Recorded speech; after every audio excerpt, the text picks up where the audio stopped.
In this video, I'm going to tell you about lore in tabletop wargaming and how important is it to you actually.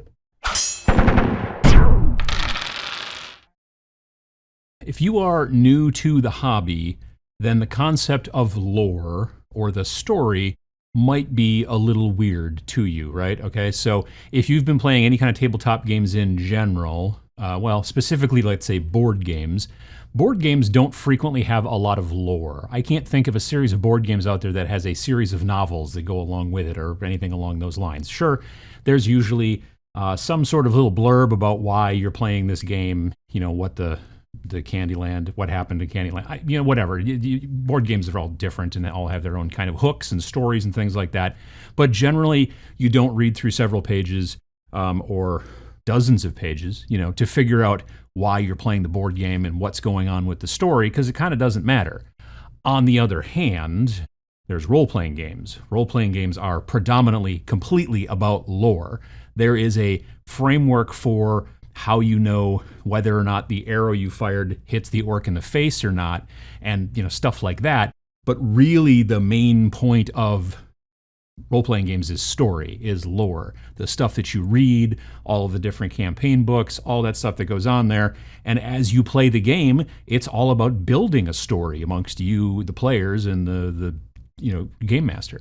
Now, tabletop war games, like the stuff that we do, some of them have almost no story or lore to them at all. Some of them have literally none. They're just like, here is a series of rules to allow you to play games. Do with it what you will.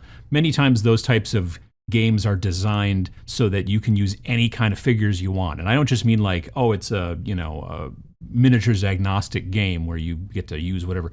I mean, it is literally, you can, design Aztecs, ancient warriors. You can design astronauts, which, people with ray guns and stuff like that, and then figure out a way to have them fight. And there are game systems out there that are just basically build whatever kind of stuff you want and make it fight. And that's fine if you're into that.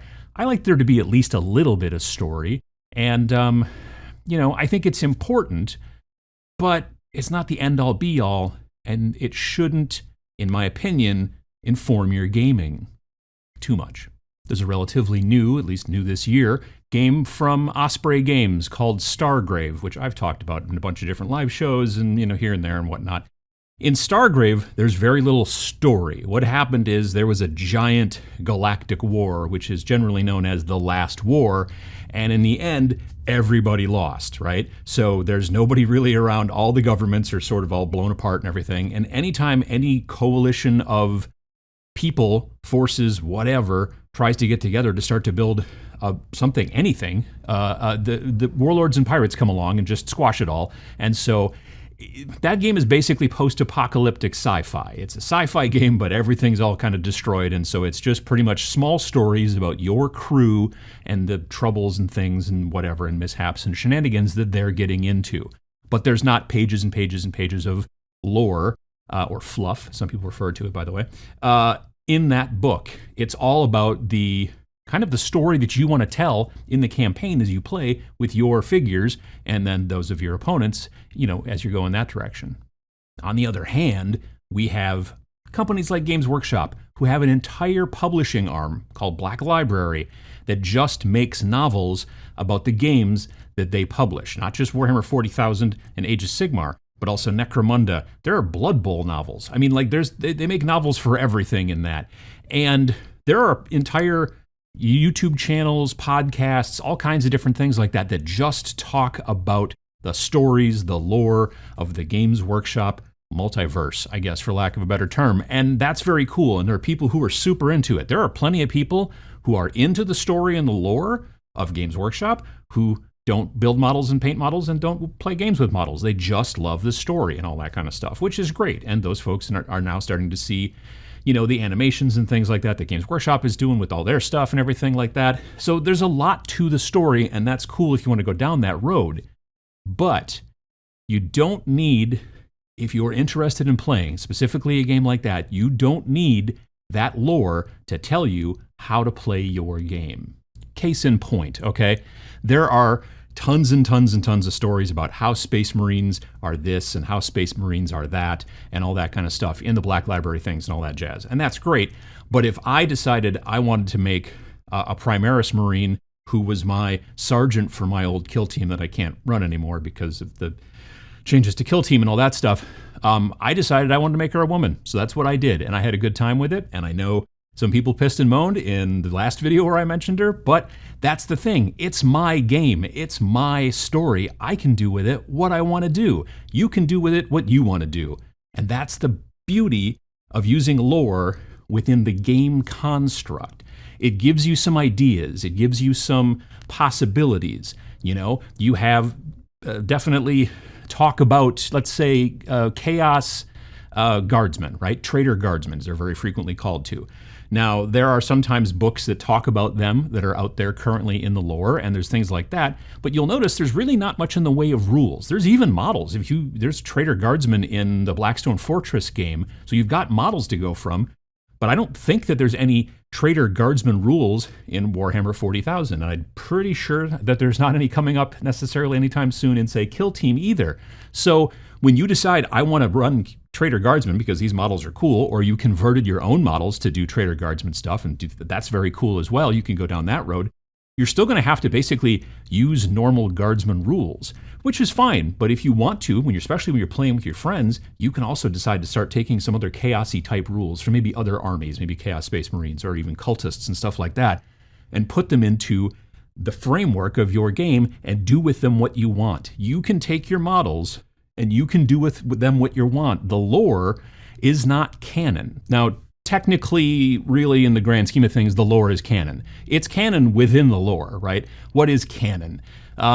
Basically, what canon is that if there's a big story and you know, information going on, especially if there's a lot of fan fiction about it and things like that, when some sort of idea or some sort of new concept in, let's say, Star Wars, when they write that into a novel, let's say, it becomes canon, meaning that it becomes something that actually happened in Star Wars, for example, until years go by and then someone else buys Star Wars and then they change it and they say, yeah, those books aren't canon anymore, and it's a whole thing.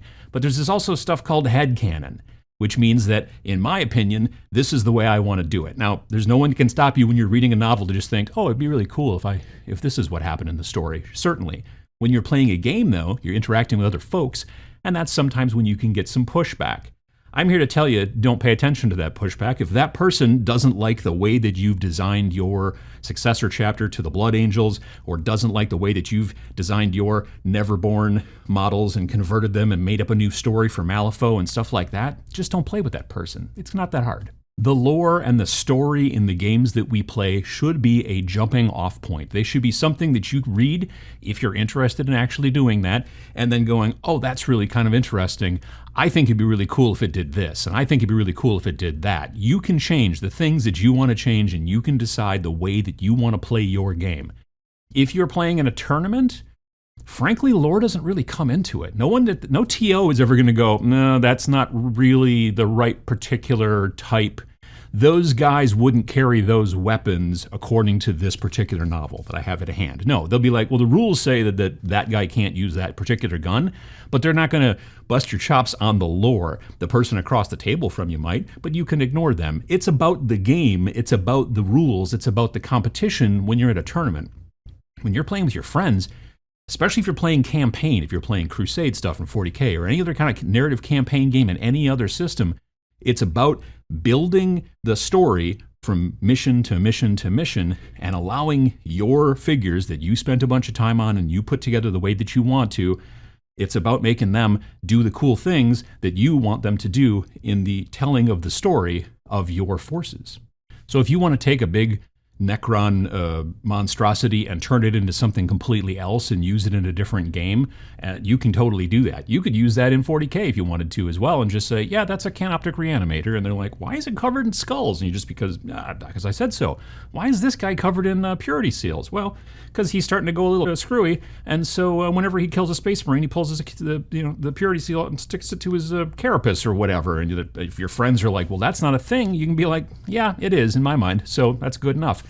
Understand that not only do you get to build the models that you want to do the way you want to do them, not only do you get to paint the models the way you want to, but you get to play them the way that you want to play them. Now, again, if you're in a organized play situation, the rules are the rules, and you'd have to follow what the tournament organizer said. But when you and your friends sit down to play the game, feel free to change, modify, rewrite, or do whatever you want to do with the rules, as long as everybody agrees, and build the story the way that you want to build it. And most importantly, have fun.